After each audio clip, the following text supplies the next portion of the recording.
Good morning, students. Class 10. Once again, with the geography chapter agriculture के साथ आपके सामने. इसके पहले agriculture is the farming, subsistence farming, intensive subsistence farming, and the commercial farming के बारे में मैंने आपको बताया. Types of farming बता दिया था मैंने.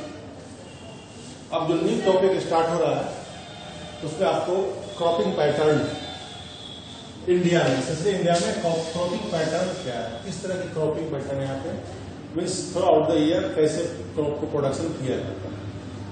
उसमें ये हमारे क्रॉपिंग पैटर्न में 3 क्रॉपिंग पैटर्न हमारे देश में है. पहला है रबी क्रॉप.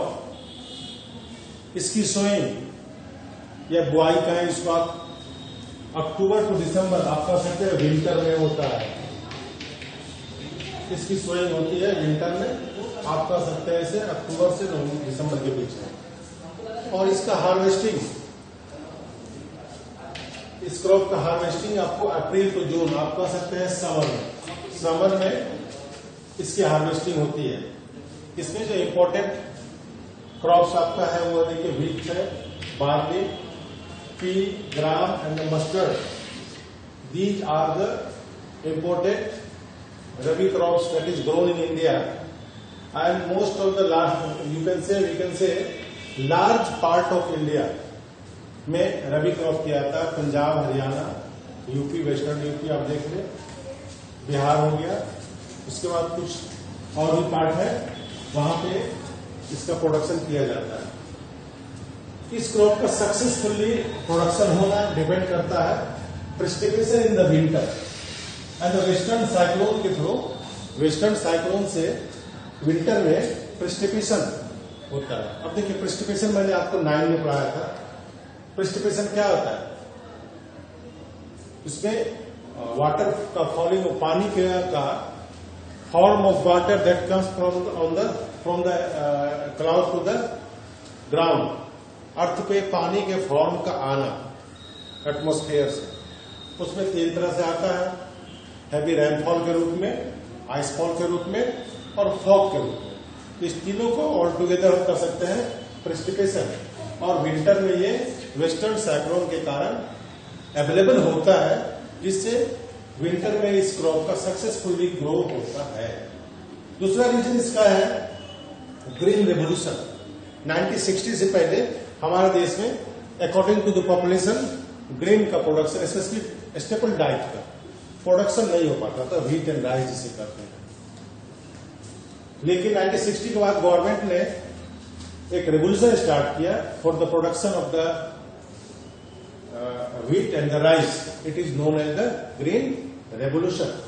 इसमें modern method of agriculture use किया गया, high yielding variety seeds use किया गया.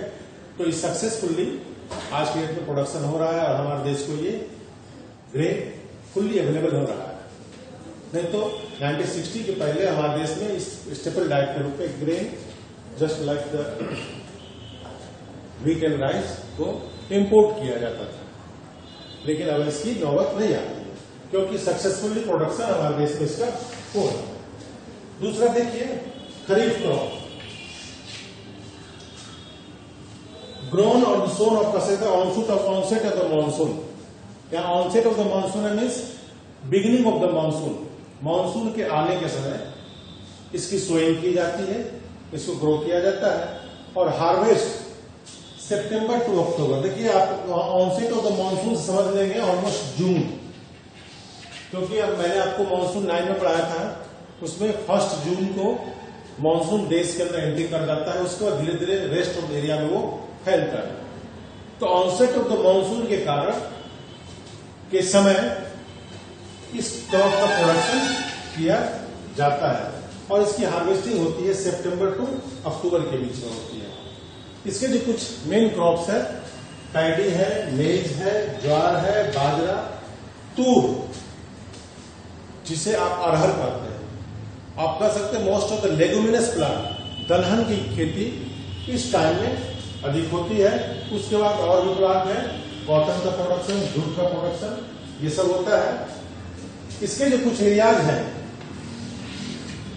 जहां पर ये प्रोडक्शन होता है आप देखिए नॉर्थ ईस्ट स्टेट जो हमारा आसाम है और उधर जो स्टेट है नागालैंड, मणिपुर, इस समय में वेस्ट बंगाल में, उड़ीसा में, आंध्र प्रदेश, तमिलनाडु और most of the coastal areas में खरीफ क्रॉप का प्रोडक्शन होता है, क्योंकि वाटर अवेलेबिलिटी इस एरिया में अधिक होती है और खरीफ क्रॉप को मोस्टली वाटर की जरूरत अधिक होती है। उड़ीसा और वेस्ट बंगाल, उड़ीसा और वेस्ट बंगाल एक ऐसा स्टेट है, वहां पे आपको देख लेंगे राइस का 3 क्रॉप साल में किया जाता है। जो फर्स्ट क्लास का है उसे औस बोलते हैं, उसके बाद सेकंड क्लास जो अमन एंड थर्ड क्लास से बोरो, ये 3 तरह के राइस का प्रोडक्शन आपको उड़ीसा वेस्ट बंगाल में किया जाता है during the kharif crop.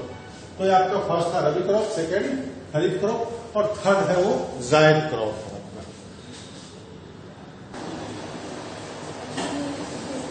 Third जो आपका क्रॉपिंग पैटर्न में आ रहा है वो जायद क्रॉप आ रहा है। इसके पहले मैंने बताया आपको खरीफ क्रॉप और रबी क्रॉप का। जायद क्रॉप इसका प्रोडक्शन, इसका sowing between the rabi and the kharif crop के बीच में एक शॉर्ट सीजन होता है, छोटा सा 2 मंथ का सीजन होता है, उसमें इस क्रॉप का प्रोडक्शन किया जाता है।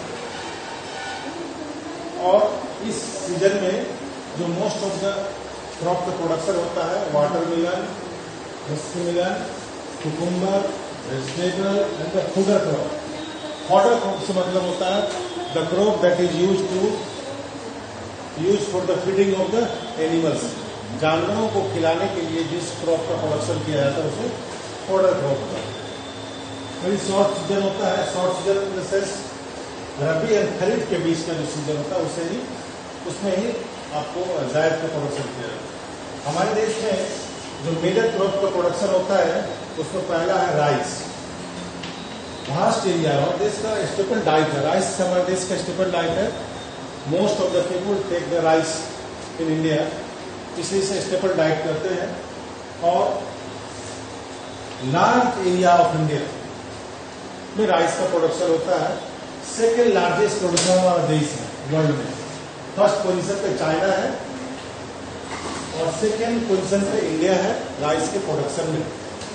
इसके प्रोडक्शन के लिए कुछ क्लाइमेटिक कंडीशन की जरूरत पड़ती है। नॉर्मली आपको बता दें सभी तरह के क्रॉप के प्रोडक्शन के लिए need of the climatic condition, temperature and the rainfall, और उसके बाद फिजिकल फीचर भी डिपेंड करता है किसी भी एरिया में कि किस तरह उसका प्रोडक्शन, किस क्रॉप का प्रोडक्शन हो सकता है। इसके लिए हाई टेम्परेचर चाहिए, ऑलमोस्ट 25 डिग्री सेंटीग्रेड राइस के लिए।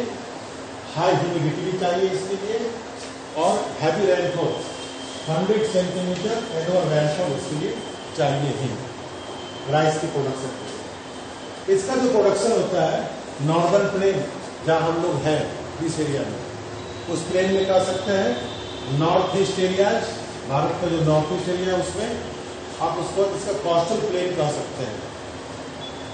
कोस्टल प्लेन मीन्स आप देख लें जो इंडिया का पार्ट है ये नीचे का, ये कोस्टल प्लेन, ये कोस्टल प्लेन, इस साइड में इसका प्रोडक्शन मैक्सिमम होता है।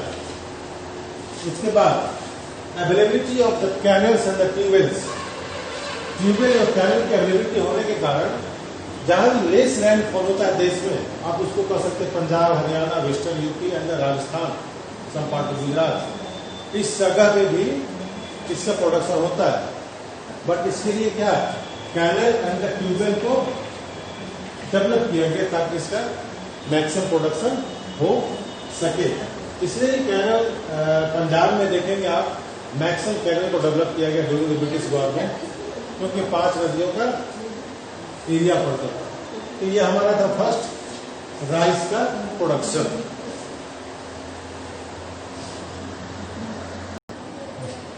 थर्ड जो सेकंड जो हमारा इंपॉर्टेंट क्रॉप है उसमें आपका व्हीट आता है, और ये second important crop of India है जस्ट आफ्टर राइस। और आप कह सकते हैं ये main food of the north Indian people and the north West Indian people का मेन फूड होता है। ध्यान दें north Indian people and north West Indian people का मेन फूड होता है ये व्हीट। इसकी ग्रोइंग के लिए चाहिए cool growing season and at the time of repairing temperature should be high. जब ये जिससे पकते हैं उस समय इसका टेम्परेचर हाई होना चाहिए। और हार्वेस्टिंग के टाइम में मोस्टली ये नवंबर दिसंबर में इसकी सोइंग होती है और अप्रैल मई में इसकी हार्वेस्टिंग होती है। तो अप्रैल मई में टेम्परेचर हाई हो जाता है और वहां पर रिपेयरिंग अच्छी तरह हो जाते हैं। हमारे देश के 2 इंपॉर्टेंट ग्रोइंग जोन है व्हीट का। पहला है द गंगा सतलज प्लेन, जिसे आप north and north western part कह सकते हैं। अगर मैप पे आप देखें तो गंगा और सतलज रिवर का जो प्लेन है, सतलज रिवर में पंजाब में और इधर गंगा यूपी और बिहार से, तो इस एरिया में इसका मैक्सिमम प्रोडक्शन होता है। ये फर्स्ट रीजन हो गया।